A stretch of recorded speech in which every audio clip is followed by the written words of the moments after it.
राम राम जी, नमस्कार, नमस्ते दोस्तों। आपके अपने YouTube चैनल हंसराज सारण जी के में स्वागत है, अभिनंदन है। दोस्तों, आज दिनांक 28 मई 2020 भारत के एक महान क्रांतिकारी राष्ट्रवादी नेता, हिंदूवादी नेता नाम आता है विनायक दामोदर सावरकर, जिनका जन्मदिन है 28 मई। और उनका जन्म कब हुआ था तो कह सकते हैं उनका जन्म 1883 को, 28 मई 1883 को उनका जन्म हुआ था और आज उनका जन्मदिन है। इस उपलक्ष्य में हम उन्हीं को आज पढ़ेंगे और एग्जाम की दृष्टि से उनसे जो भी क्वेश्चन बनते हैं उनका अपन अध्ययन करेंगे। कौन तो दोस्तों कह सकते हैं विनायक दामोदर सावरकर या वीर सावरकर, जो शॉर्ट में कह सकते हैं वीर सावरकर, विनायक दामोदर सावरकर। किस प्रकार से कहां से पढ़ें वीर सावरकर विनायक दामोदर सावरकर को? तो अपन कह सकते हैं भारत में जो राष्ट्रीय क्रांतिकारी या राष्ट्रवाद का जो या राष्ट्रीय आंदोलन की शुरुआत होती है इनके जन्मदिन के जस्ट 2 वर्ष बाद 1885 में कांग्रेस की स्थापना के साथ से। और 1885 में कांग्रेस की स्थापना के बाद में भारतीय राष्ट्रीय आंदोलन का कह सकते हैं जो उत्थान हुआ था, ये काफी दिनों तक, कब तक यदि बात करें 1905 तक जब बंगाल का विभाजन होता है, इस दौर तक तो ये केवल और केवल उदार प्रवृत्ति के लोगों का बोलबाला था। यहां से राष्ट्रीयता में एक नए जो विचारधारा शामिल होती है, कह सकते हैं उग्रवादी विचारधारा या उग्र राष्ट्रीयता का उदय होता है 1905 में बंगाल विभाजन के बाद। अपन जोड़ रहे हैं, पूरा एक फैक्ट देखेंगे उसके बाद में शुरू कर लेंगे। अब देखो, जब भारत में उग्रवादी राष्ट्रवाद का उदय हुआ था उस दौरान भारत में प्रमुख 3 केंद्र थे। कितने केंद्र थे तो कह सकते हैं 3 केंद्र थे। तो एक उत्तर भारत में था जो केंद्र था पंजाब। पंजाब में यदि बात करें तो लाला लाजपत राय, लाला हरदयाल व अजीत सिंह जो पंजाब में उग्रवादी क्रांतिकारी आंदोलन का नेतृत्व कर रहे हैं। उसी प्रकार से पूर्वी में जो अपन कह सकते हैं क्रांति का जो केंद्र था वो था बंगाल। और बंगाल में यदि हम बात करें तो एक तो नाम आता अरविंद घोष का भाई था बारिंदर घोष। कौन था? बारिंदर घोष। नरेंद्र नाथ दत्त का भाई है भूपेंद्र नाथ दत्त। कौन था? भूपेंद्र नाथ दत्त। उसके बाद में यदि हम बात करें तो रास बिहारी बोस का भी नाम आता है। किसका नाम आता है? रास बिहारी बोस का। उसके बाद में हम बात करें तो एक नाम आता है खतरनाक खूंखार बंदा हेमचंद्र कानूनगो। किसका? हेमचंद्र कानूनगो का। ये जो बंगाल के क्रांतिकारी थे और इन्होंने एक संस्था की स्थापना की थी और उस संस्था का नाम है अनुशीलन समिति। यानी अनुशीलन समिति बंगाल में उग्र क्रांतिकारियों की एक गुप्त संस्था है और इन्होंने यहाँ एक समाचार पत्र का प्रकाशन किया था, तो कह सकते हैं युगांतर समाचार पत्र का। यानी सीधी सी बात अपने को यही समझनी है, भारत में जब राष्ट्रीयता का या उद्ग्र राष्ट्रवाद का दौर था उस दौरान भारत में 3 केंद्र थे। पंजाब था, एक बंगाल था, तो जो तीसरा जो प्रमुख केंद्र है वो केंद्र था महाराष्ट्र। और महाराष्ट्र में कह सकते हैं क्रांतिकारी गतिविधियों का जो नेतृत्व प्रदान करने वाला या उत्थान करने वालों में एक ब्राह्मण जाति का नाम आता, तो कह दें किसका? तो चित्पावन ब्राह्मणों का। किनका जी? चित्पावन ब्राह्मणों का। और हम महाराष्ट्र में सबसे बड़ा नाम आता है बाल गंगाधर तिलक। किसका जी? बाल गंगाधर तिलक। और बाल गंगाधर तिलक ने ही महाराष्ट्र में क्रांतिकारी गतिविधियों का उत्थान दिया था। इन्हीं के संपर्क में आते हैं कौन? बीडी सावरकर या वीर सावरकर या विनायक दामोदर सावरकर। यानी विनायक दामोदर सावरकर महाराष्ट्र से क्रांतिकारी गतिविधियों में भाग लेते हैं। उस दौरान ये नहीं कह सकते केवल महाराष्ट्र में क्रांतिकारी घटनाएं घटित हो रही थी, पंजाब में लाला हरदयाल, लाला लाजपत राय, अजीत सिंह वगैरह यहां नेतृत्व कर रहे हैं।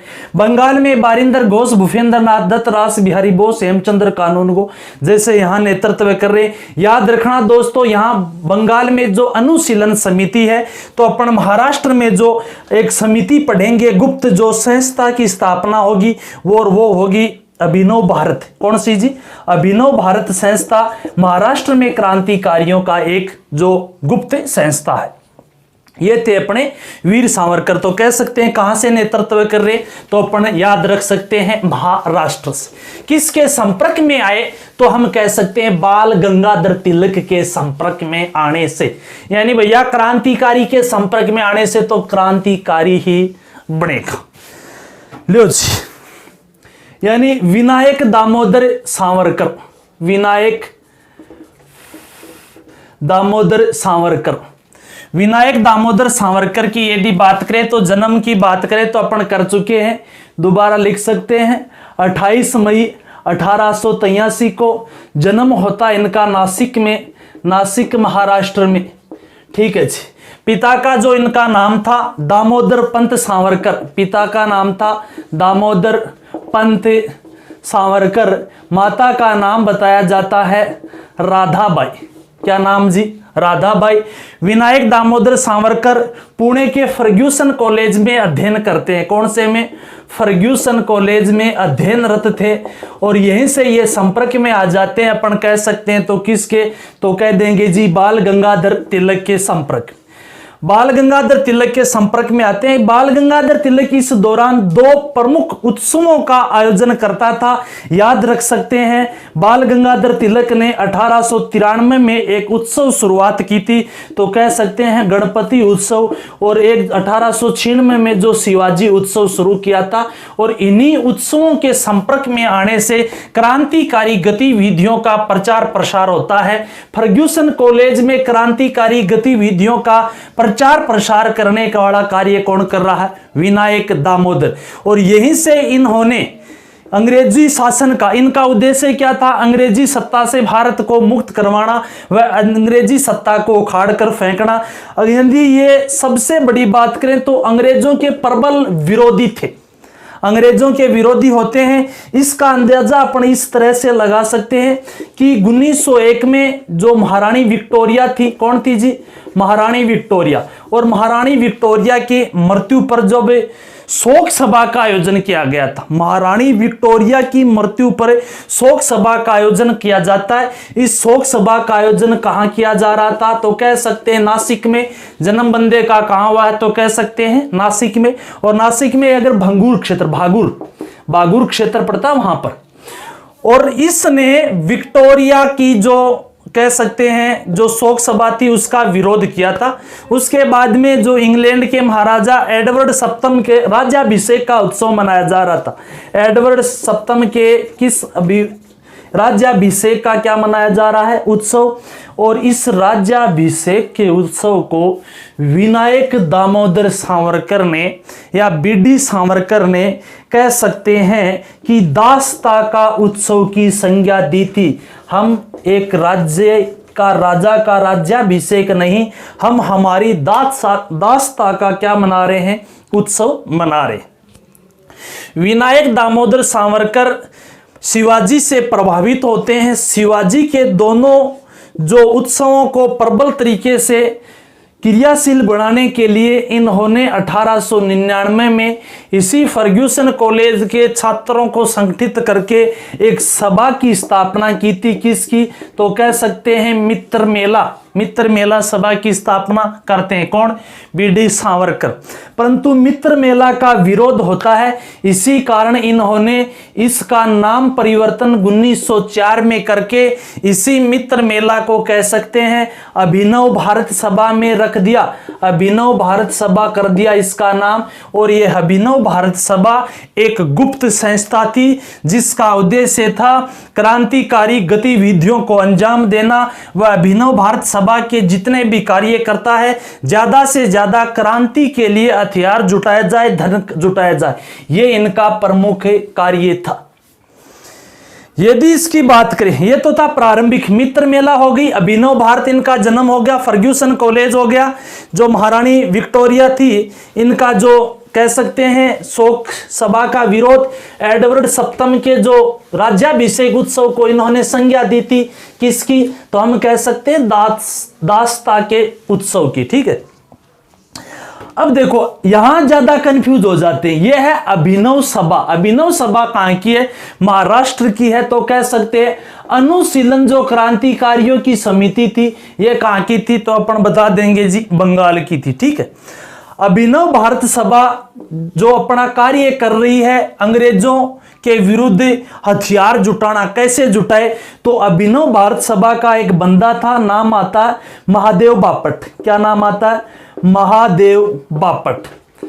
महादेव बापट वो बंदा होता है जो हथियार बनाने की कला सीखने के लिए विदेश गया था। और बताया जाता कहां गए थे?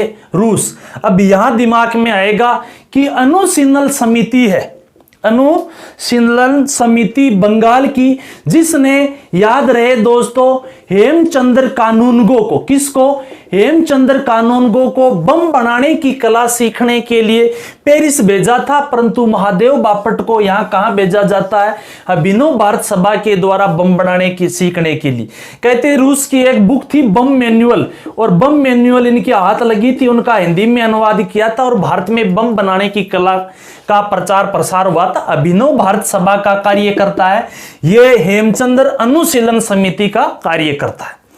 उसके बाद में मेन जो अभिनव भारत के प्रमुख जो कह सकते हैं तो कौन थे? बीडी सावरकर, विनायक सावरकर जी। और विनायक सावरकर इस दौरान चले जाते हैं कहां? तो बता देंगे हम इंग्लैंड। इंग्लैंड जाने का कारण क्या था? नंबर एक दोस्तों, इंग्लैंड में ये अध्ययन करने के लिए गए थे और इंग्लैंड के लॉ कॉलेज में इन्होंने प्रवेश लिया था। लॉ कॉलेज में प्रवेश जरूर ले लिया बीडी सावरकर ने, परंतु इंग्लैंड में इनकी जो मुलाकात हुई थी, और वो मुलाकात हुई थी श्यामजी कृष्ण वर्मा से। किससे? श्यामजी कृष्ण वर्मा। श्यामजी कृष्ण वर्मा कौन है? ध्यान रहे, श्यामजी कृष्ण वर्मा वो भारतीय हैं जिन्होंने सन 1905 में इंग्लैंड के लंदन में इंडिया हाउस की स्थापना की थी। किसकी स्थापना? इंडिया हाउस की स्थापना। और इंडिया हाउस की स्थापना करने का उद्देश्य यही था, जो अंग्रेजों के द्वारा भारतीयों पर किए गए अत्याचारों उनके विरुद्ध आवाज उठाना। इंडिया हाउस का कार्य यही था। स्थापना कौन कर दी इसकी? इंडिया हाउस की श्यामजी कृष्ण वर्मा ने। और ये अपने सावरकर साहब भी इंडिया हाउस के संस्थापक श्यामजी कृष्ण वर्मा से मुलाकात करते हैं और इंडिया हाउस से जुड़ जाते हैं, साथ में लॉ की पढ़ाई करते हैं। सबसे बड़ा कार्य यदि बात करें, गए कब थे? तो कह सकते हैं ये 1906 में इंग्लैंड गए थे। हालांकि 1907 में सबसे अच्छा कार्य किया था। याद रहे 1857 की क्रांति को 1907 में कितने वर्ष हुए हैं? तो अपन बता सकते हैं क्रांति को 50 वर्ष, और 1857 की क्रांति का कह सकते हैं अर्धशतक या अर्धशताब्दी वर्ष मनाया गया था। कब? 1907 में। कहां मनाया गया है? बता सकते हैं इंग्लैंड के लंदन में। किसने मनाया था? बीडी सावरकर ने मनाया था। और इन्हीं बीडी सावरकर ने भारत का स्वतंत्रता संग्राम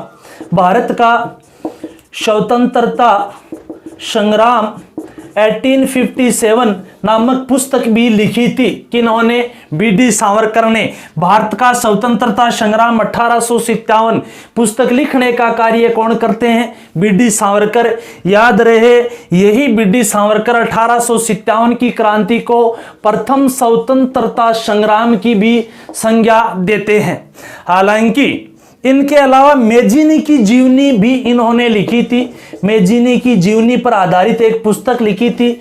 याद रहे मेजिनी कौन था? तो हम बता सकते हैं कि इटली का राष्ट्रवादी नेता था या एक क्रांतिकारी था। इटली का कौन? मेजिनी। और मेजिनी की जीवनी पर आधारित पुस्तक भी कौन लिखते हैं? विनायक सावरकर या BD Savarkar. BD Savarkar England में जो श्यामजी कृष्ण वर्मा द्वारा स्थापित इंडिया हाउस में प्रमुख कार्यकर्ता की भूमिका निभाते हैं, क्योंकि इस दौरान श्यामजी कृष्ण वर्मा यहां से चले गए थे पेरिस की, और विदेशों में अलग अलग ये यात्रा करते थे। साथ में ये क्या कार्य कर रहे हैं? वहां से सावरकर भारत में हथियार वगैरह भेज रहे। ऐसा क्या कारण था कि बीडी सावरकर को वहां से गिरफ्तार कर लिया जाता, वह भारत लाया जाता है? उसको अपन देखते हैं जी दोस्तों।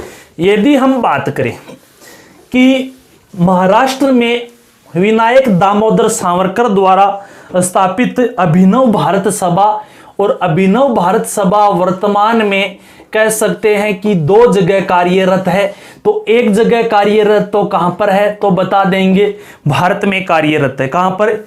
भारत में। और दूसरी जगह जो कार्यरत है तो कहां पर है, तो कह सकते हैं लंदन में कार्यरत है। भारत की यदि बात करें तो भारत में अपने यहां पर नासिक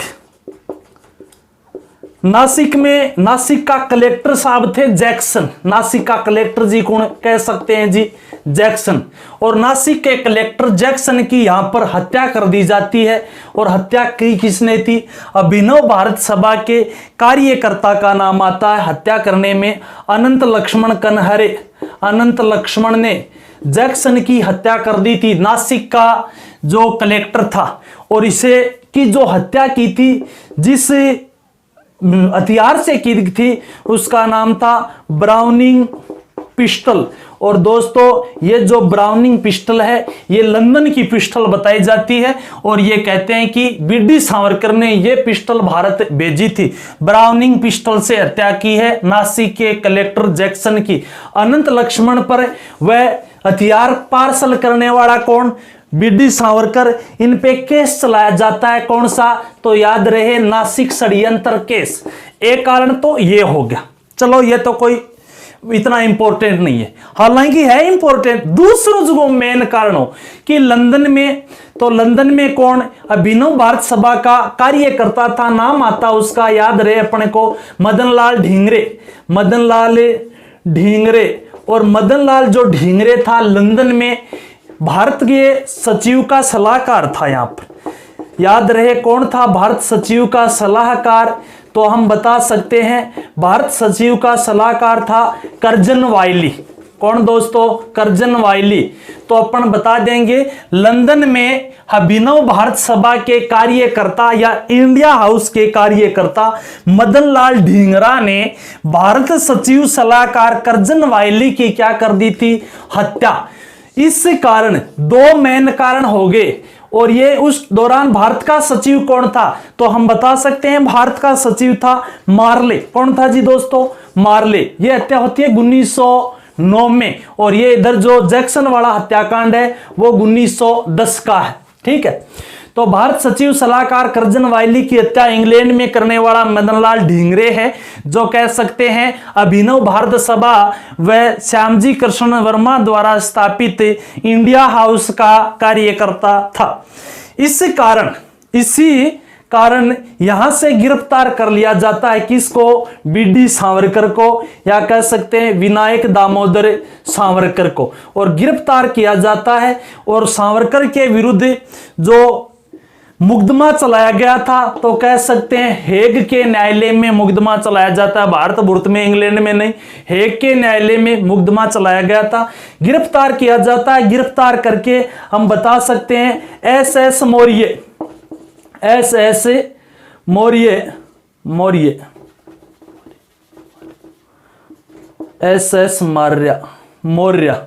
SS जो मौर्य नामक जहाज है, SS मौर्य जहाज से इनको यहां पर लाया जाता है। परंतु बीच रास्ते में पुनः ये फरार हो जाते हैं और फ्रांस के तट से पुनः गिरफ्तार कर लिया जाता है।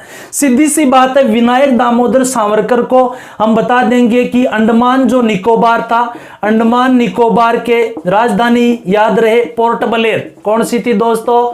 Port Blair. और अंडमान निकोबार के पोर्ट ब्लेयर में जो कह सकते हैं कौन सी जेल? Cellular jail. और सेलुलर जेल को जिसे कहते हैं काला पानी की सजा। और विनायक दामोदर सावरकर को 1911 में जेल में बंदी बना लिया जाता है। कौन सी जेल में? तो कह देंगे सेलुलर जेल में, अंडमान निकोबार द्वीप समूह में सेलुलर जेल, जो श्रीलंका के बराबर टच वाला जो तटीय इलाका है उसमें। ठीक है जी। सेलुलर जेल में काली पानी की सजा दी जाती। हालांकि इनको जो 1924 में स्वास्थ्य खराब हो जाने पर महाराष्ट्र की जेल आती है रत्नागिरी, और रत्नागिरी जेल में फिर कैद रखा था थोड़े टाइम के लिए। हालांकि 1937 में यहां से इनको रिहा कर दिया जाता है। रिहा करने के बाद इन्होंने असहयोग आंदोलन में भी भाग लिया था। भारत के जो विभाजन का ये विरोध करते हैं। हालांकि जब 1948 में गांधी की हत्या होती है, गांधी की हत्या के विरोध में इनको शक के आधार पर लाल किले में भी कैद किया जाता है, हालांकि फिर इनको छोड़ दिया जाता है। इनका जो मेन ये हिंदू महासभा के अध्यक्ष भी रहे थे, परंतु विनायक दामोदर सावरकर का कहना था कि मेरा हिंदुत्व से तात्पर्य केवल हिंदू से नहीं है, मेरा हिंदुत्व से तात्पर्य केवल हिंदू से नहीं है, हिंदुस्तान के मूल्यों में व हिंदुस्तान के प्रति विश्वास रखने वाले हर इंसान से अर्थ हिंदुत्व, चाहे वो हिंदू हो या मुसलमान, ये इनका हिंदुत्व से मानना। हालांकि ज्यादातर आजकल तो पॉलिटिकल में ज्यादा उछाल आ रहे, चलो जो भी है अपने को अपने ध्यान रखना। उसके बाद में यदि बात करें तो इनका 1966 में देहांत हो जाता है, 26 फरवरी 1966 को इनका देहांत हो गया था। हालांकि जो अंडमान निकोबार जो पोर्ट ब्लेयर में इनके नाम पर वीर सावरकर अंतरराष्ट्रीय हवाई अड्डा भी है, अंतरराष्ट्रीय हवाई अड्डा भी है।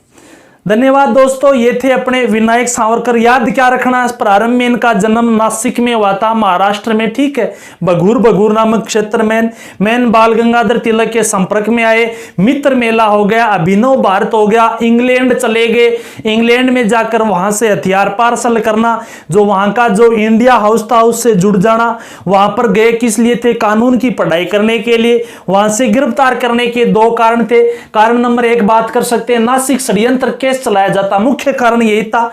नासिक षड्यंत्र केस क्या था कि नासिक का कलेक्टर जैक्सन की हत्या कौन कर देता है, तो कह सकते हैं अनंत लक्ष्मण कनहरे ने कर दी थी। हथियार कौन सा था, ब्राउनिंग पिस्टल था, इस कारण इन पर नासिक षड्यंत्र केस चला। दूसरी ओर जो कार्यकर्ता लंदन में मदन लाल ढींगरे ने किसकी हत्या कर दी, तो हम बता सकते हैं कर्जन वायली की हत्या कर दी थी। कर्जन वायली कौन था, तो हम बता सकते हैं कि कर्जन वायली भारत के सचिव का सलाहकार था। याद रहे भारत का सचिव कौन था, तो भारत का सचिव 1909 में मार्ले था। याद आता होगा 1909 का मार्ले मिंटो सुधार अधिनियम, तो 1909 का मार्ले मिंटो यानी मार्ले भारत का सचिव है, मिंटो कौन था, वायसराय था। तो ये थे जो विनायक। मैन उनका जो सबसे बड़ी देन, एक तो हिंदुत्व की परिभाषा केवल हिंदू धर्म से नहीं है, हिंदुस्तान के मूल्यों में विश्वास करने वाले हर उस व्यक्ति से है, जो चाहे हिंदू हो या मुसलमान। 1857 की क्रांति पर बुक लिखी थी, मेजिनी की जीवनी लिखी थी। हालांकि इन्होंने ही सबसे पहले 1857 की क्रांति को भारत का प्रथम स्वतंत्रता संग्राम कहा था। धन्यवाद दोस्तों, जिस किसी को पसंद आए वीडियो को लाइक शेयर व चैनल को सब्सक्राइब करना। जी धन्यवाद।